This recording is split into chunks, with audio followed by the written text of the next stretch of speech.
Bonjour à tous, nous nous retrouvons ce dimanche et nous célébrons la solennité des apôtres Pierre et Paul.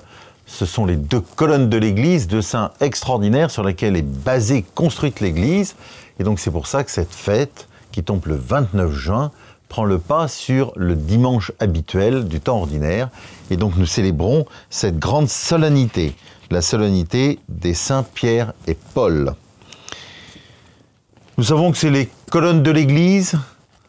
En fait, ces deux grands saints, ces deux grands apôtres qui ont été martyrisés à Rome dans les années 60-70 et qui sont toujours enterrés à Rome. Et quand chacun d'entre nous va à Rome, nous allons en pèlerinage sur la tombe des apôtres et principalement sur celle de Pierre, bien sûr, enterré au Vatican, et Paul enterré à Saint-Paul-hors-les-Murs. Et donc c'est une grande fête pour notre Église et c'est l'occasion de méditer sur la place de l'Église, principalement dans notre vie peut-être, mais surtout dans notre prière. Le texte de l'Évangile qui nous est donné aujourd'hui, chez Saint Matthieu, bien sûr, au chapitre 16, qui est ce grand passage d'ecclésiologie, qui commence par cette question de Jésus, au dire des gens, qui est le Fils de l'homme? Pour vous, qui suis-je? Et alors ils vont répondre, et puis il y a bien sûr Pierre qui prend la parole et qui dit « Tu es le Christ, le Fils du Dieu vivant ». Et alors cette parole, cet acte de foi extraordinaire de l'apôtre Pierre, « Tu es le Christ, celui qui a reçu l'onction, le Messie annoncé, le Fils du Dieu vivant », c'est-à-dire « Tu es Dieu toi-même ».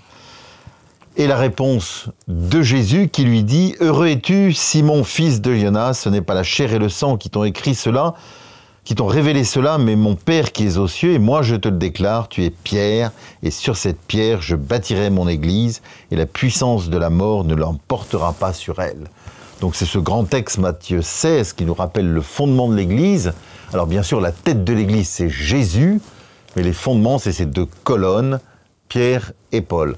Et donc c'est l'occasion aujourd'hui de prier pour notre Église, de prier pour cette Église dont nous sommes membres. Nous savons que l'Église, c'est ce peuple de Dieu qui marche vers la vie éternelle, ce pourquoi nous sommes faits, qui nous accompagne à toutes les grandes étapes de notre vie, mais qui nous accompagne principalement pour que nous puissions chacun librement rencontrer le Seigneur et faire grandir une amitié extraordinaire, bouleversante avec lui.